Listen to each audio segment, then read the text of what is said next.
สบายดีทุกคนเนาะมื้อนี้พบกับดีเคน้ำแล้วนึงเนาะมื้อนี้ก็เป็นมื้อวันที่21เนี่ยพอดีจะเที่ยงคืนแล้วเนาะก็มีเวลาได้มานั่งเทรดทำกำไรเอาจาก 10%เนาะมื้อนี้ต้นทุนเอาหลายเด้เนาะทุกคนเนาะต้นทุนอยู่ 3,000 เหรียญนะทุกคนเนาะ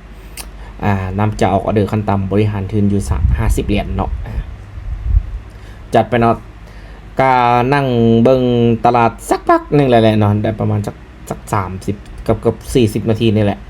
นั่งลองเทรดดีโมเบิ่งเนาะทดสอบตลาดเบิ่งเนาะก็คิดว่าตลาดน่าจะอยู่โซนนี่แหละเนาะโซนราคาที่2.66เนาะ2.6661เนาะสีม่วงเนาะแล้วก็จะสวิงขึ้นอยู่ประมาณสัก2.6726เนาะสี่อันถึงสีเหลืองเนาะกล้องเส้นสีแดงแนวต้านสูงสุดเนาะทุกคนเนาะก่อนอื่นก็บอกเราว่าโอเคเนาะทุกๆการเทรดเนาะหรือว่าการลงทุนมันมีความเสี่ยงเนาะการเทรดกับการลงทุนกับคนละอย่างกันเนาะ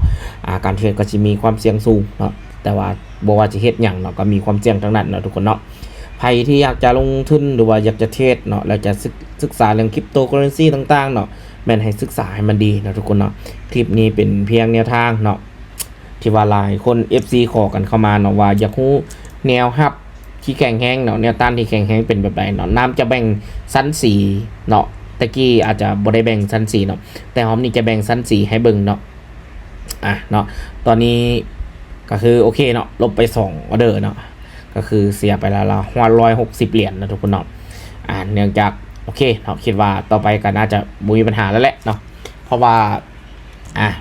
มันลงมาโซนค่อนข้างแนวต้านเนาะค่อนข้างแนวรับเนาะค่อนข้างแนวรับที่แข็งแรงเนาะทุกคนเนาะแต่เห็นบ่มาลงตามที่นำว่าบ่สีม่วง 2.6661เนาะทุกคนเนาะ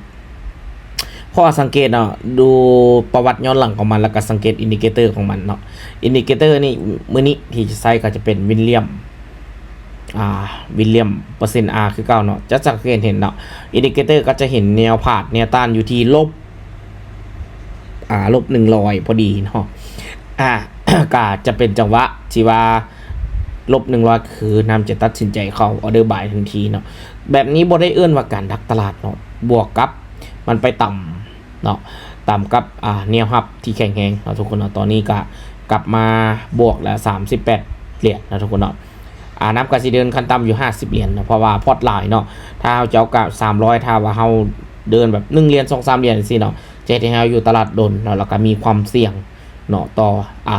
สภาพตลาดที่จะผันผวนในอนาคตเนาะฉะนั้นนำกับพยายามหลีกเลี่ยงการอยู่ตลาดดนเนาะส่วนหลายน้ำเทรดนี่ถ้าว่าเที่ยงเทรดก็ส่วนหลายจะบ่ให้เกิน30 นาทีเนาะที่เหลือก็จะเป็นการนั่งเบิ่งตลาดเนาะแต่ว่ามื้อนี้เนาะส่วนหลายนำจะเก็บกำไรด้วยกันโดยจะให้มันโซนแนวต้านเนาะให้มันขึ้นโซนแนวต้านกับลงต่ำเนี่ยครับแล้วก็บวกกับผสมประสานกับอินดิเคเตอร์วิลเลียมเปอร์เซ็นต์ R เนาะก็ค่อนข้างว่าได้ผลเนาะทุกคนเนาะเดี๋ยวเรามาเบิ่งกันเนาะ ทุกคนสังเกตว่าเป็นน้ำเป็นอย่างน้ำถึงบ่ายเนาะเป็นอย่างน้ำถึงเซลล์อย่างต่างๆเนาะส่วนหลายก็จะพยายามเนาะฉะนั้นนำกระซิบเบิ่งเนาะว่าโอเคเนาะเวลามันหลุดโซนนี้หลุดแบบใดเข้าแบบใดเนาะการเทรดก็มีได้มีเสียเนาะบ่ว่าจะวินทุกออเดอร์อย่างต่างๆเนาะตอนนี้ก็ลบไปได้11 เหรียญเนาะก็บ่เป็นหยังทุกคนเนาะเฮาก็ปรับเงินเลเวอเรจเงินต่ำวิธีการบริหารทุนของไผของมันเนาะตัวนี้บ่ต้องมาเฮ็ดแบบนั้นก็ได้เนาะทุกคนเนาะโอเคเนาะรอบนี้เนาะคิดว่ามันน่าจะลงตามรูปแบบที่ผ่านมาเนาะแท่งเทียนแดงก็คือการไหล4แท่งเทียนของมันเนาะก็คิดว่ารอบนี้น่าจะไหลสเต็ปเดียวกันเนาะเพราะว่าตัวนั้นมันยังเป็นแนวต้านที่บ่ใหญ่หลายเนาะสีเหลือง26700ท่านเนาะก็คิดว่ามันน่าจะไหลมาหาสีม่วงเนาะ2661ตัวนี้เนาะก็คิดว่าน่าจะลงมาหั่นแหละก็คิดว่าอะไรเงี้ยเฮาเทรดระยะสั้นเนาะการที่เฮาอ่านกราฟระยะสั้นก็เป็นข้อที่ว่าคันไผอ่านเป็นเนาะโอเคเนาะก็คือมันจะทำกำไรได้เนาะการอ่านกราฟระยะทำว่าแม่นมันก็ดีเป็นคนละแบบเนาะแต่ระยะสั้นสำหรับนำก็จะฝึกอ่านระยะสั้นเพื่อให้รู้ทิศทางของกราฟ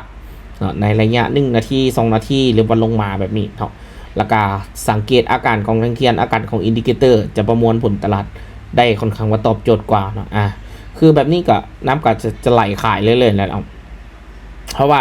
ถามว่าจะขึ้นได้บ่เนาะสำหรับน้ำมันหวานยังยากเนาะสมมติว่า3คนขายเนาะ1คนซื้อสมมติว่ามันมี3แผ่นเทียนแดงเนาะ1คน1แผ่นเทียนเขียวจังซี่ทุกคนลองคิดเบิ่งนะ3คนเงินของ3คนเนาะแล้วก็คนเดียวเนาะจะไปดัน3คนชนะได้บ่เป็นไปบ่ได้แม่นบ่แล้วก็บวกกับอินดิเคเตอร์สังเกตเนาะอินดิเคเตอร์แบบซี่ลงขนาดนั้นเนาะแล้วก็อยู่ในโซนที่ว่าเป็นอันตรายอีก40-60เนาะก็คือยากเนาะจะต้านแห่งขายได้เนาะในแทนเทียนซื้อเนาะตอนนี้ก็กำไรมาแล้ว145เหรียญเนาะทุกคนเนาะน้ำจะเอากำไรบ่เกิน 10% หรือเกินกันเล็กๆน้อยๆเนาะเพราะว่าตามจังหวะเนาะฉะนั้นไผที่จะเทรดเราต้องพยายามศึกษาเนาะต้องศึกษาเนาะว่าต้องมีความรู้ต้องฝึกฝนตลอดเนาะต้องเรียนรู้พัฒนาตัวเองเนาะการเทรดคือการต่อสู้เนาะระหว่างความรู้กับความรู้เนาะแล้วกับประสบการณ์กับประสบการณ์นะทุกคนเนาะแบบนี้คิดว่าออเดอร์แบบนี้นี่โอเคเนาะมีโอกาสขึ้นแล้วแหละเนาะเพราะว่าอินดิเคเตอร์อยู่ในโซนลบ24ขึ้นไปหาละเนาะมาลบ24ขึ้นไปแล้วมีโอกาสละเนาะแล้วก็บวกกับตลาดเนาะสังเกตเนาะแท่งเทียนก็คือ2แท่งเทียนซื้อเริ่มมีหลายละเนาะสู่สีกับแท่งเทียนขายแต่ว่าบวกกับอินดิเคเตอร์วิลเลียมเปอร์เซ็นต์ R นะซีขึ้นเนาะอยู่ในโซนที่ว่าปลอดภัยเนาะแล้วก็คือว่าอยู่กำลังลบ24ถึงลบ10ปลายเนี่ยถือว่ายังขึ้นได้งามๆเนาะแต่ถ้ามันขึ้นสูงเนาะจนลบแบบ นั่นเลยก็คือมีความเสี่ยงคือกันเนาะอันนี้ก็จะเป็นสเตทเมนต์เนาะคือน้ำก็บ่ได้ว่าเทรดเก่งเนาะแต่ว่าค่อนข้างว่าเทรดแล้วมีกำไรเนาะคือน้ำจะเน้นเทรดแล้วถอนทุกๆเถื่อเนาะเทรดแล้วจะถอนเนาะจะถอนกับทุกมือเลยแหละเนาะแต่ว่าก็บ่ได้เฮ็ดคลิปถอนลงหลายเนาะเพราะว่าคนบ่ค่อยสนใจเนาะหลายคนอาจจะถามว่าถอนออกไปนอกให้จังได๋ก็โดนเฮ็ดให้ทุกคนเบิ่งเนาะแต่ว่าจะถอนทุกมือเนาะจะถอนทุกมือเลยเนาะมีกำไรแล้วจะถอนออกเนาะคือออเดอร์แบบนี้นะสามารถเป็นออเดอร์ที่มั่นใจเนาะสังเกตวิลเลียมเปอร์เซ็นต์ R หักลงเนาะและกระบวกจากที่มันไปซน แนวต้านแข่งอันดับ2เนาะ 2.6 เนาะเส้นสีม่วงเนาะ 2.6726 เนาะเห็นบ่แล้วมันจะไหลลงเลยเนาะแล้วก็บวกกับอินดิเคเตอร์วิลเลียมเปอร์เซ็นต์ R บวก 0.00 เลยเนาะก็คือล่วงเลยแหละเนาะเป็นจุดสูงสุดของอินดิเคเตอร์ตัวนี้แหละเนาะตัวนี้ก็กำไรมาได้240เหรียญเนาะก็ถือว่าก่อนจะเทรดก็รวมๆแล้วเนาะตอนนี้ก็น้ำหนังมันนี่ประมาณ1 ชั่วโมงนึงเนาะ1 ชั่วโมงนึงแต่ว่ามาเทรดช่วงที่เราเบิ่งตลาดได้เนาะช่วงมีไส้ย้อนหลังสังเกตเนาะก่อนจะเป็นเทรนก็ขึ้นเขียวๆหั่นเนาะช่วงนั้นนำจะบ่ได้เทรดเลยเนาะเทรดดิโมก็ยังบ่บินเนาะมีไส้บักหลายๆเนาะมันเป็นช่วงมันผันผวนเนาะก็นั่งรอเนาะแต่ว่าแรกๆว่าซีเทสช่วงขาขึ้นเขียวๆหั่นละแต่ว่าบ่มั่นใจเนาะก็เลยนั่งรอไปอีกเบิ่งเนาะเพราะว่าช่วงเขียวนี่บางทีมันที่แนวลังเลใจแบบบ่อยากดักตลาดนะเลยมารอเอาส่งแบบไซด์เวย์แบบน้อยๆสินะพอเหรียญก็เหรียญน้อยได้สิหาจังหวะเอาไซด์เวย์น้อยๆเนาะคือออเดอร์แบบนี้นำทำกำไรได้เรื่อยๆเลยเนาะเพราะตัวเองฝึกแบบนี้มาเนาะสังเกตเนาะมันโซนเมื่อกี้นำทำออเดอร์ไปโซนเทียนแดงสีหนึ่งเนาะตอนนี้โซนอีกทำอีกเนาะนำจะเอาจนกว่ามันโซนแล้วมันหยุดแล้วนำจะเศร้าเนาะตอนนี้ได้287เหรียญแล้วเนาะนำกับจะเอาจนกว่ามันโซนแล้วมันหยุดแล้วก็คือจะเศร้าเนาะเดี๋ยวมาเบิ่งอีกเนาะถ้ามันยังโซนอีกเอาอีกเนาะมันโซนอีกละมันโซนนี้ละโซนอีกขายอีกเนาะถ้ามันโซนแบบนี้โซนอีกเอาเลยเนาะจนว่ามันหลุดลงมาหรือมันออทำไฮขึ้นไปกระยึดเนาะถ้ามันหลุดลงมาก็จะมารอลิ้นแถวแนวหับผิดเนาะเห็นบ่เนาะอันนี้แหละเนาะคือจุดพีคที่ว่าเราสามารถรอได้แล้วก็ทำกำไรได้นะทุกคนเนาะฉะนั้นเนาะการเทรดเนาะไผที่รอได้มีวินัยเป็นเนาะมีความรู้สูงก็มีโอกาสที่ว่าจะทำกำไรนะทุกคนเนาะฉะนั้นเนาะเดี๋ยวนี้ส่อง DK นำโน1เนาะบ่ว่าจะเป็นใน YouTube แล้วก็ใน TikTok เนาะลงแบบคลิปกับทุกมือแล้วเนาะทุกคนเนาะไผที่ว่าอยากจะศึกษาเรื่องการเทรดการลงทุนเนาะหลากหลายแบบเนาะไผอยากให้เฮ็ดคลิปเทรดอยู่กับการเทรดตัวใดเนาะเฮ็ดแบบใดเนาะก็หรือว่าสอนลงทุนตัวใดเนาะก็แนะนำได้เลยเนาะนำพร้อมที่จะเอามาปรับปรุงแล้วก็เอามาศึกษาแล้วก็ลงทุน ทดลองให้ทุกคนได้เห็นนะว่ามันได้แท้บ่มันเป็นแบบใดเนาะน้ำกับสีเว้าให้เบิ่งนะทุกคนเนาะฉะนั้นก็ตอนนี้ก็กำไรได้10%น้อยนึงเนาะก็คือได้ตามเป้าแล้วแหละนะทุกคนเนาะก็คือพอแล้วแหละเนาะแรกๆก็ว่าจะเข้าเซลล์อีกบันหนึ่งก็คือสิบ่เข้าละมันหลุดลงมาเกินแล้วเนาะยันมันขึ้นไปเนาะก็โอเคเนาะทุกคนเนาะฉะนั้นไผที่เบิ่งมาหอดในนี้เนาะ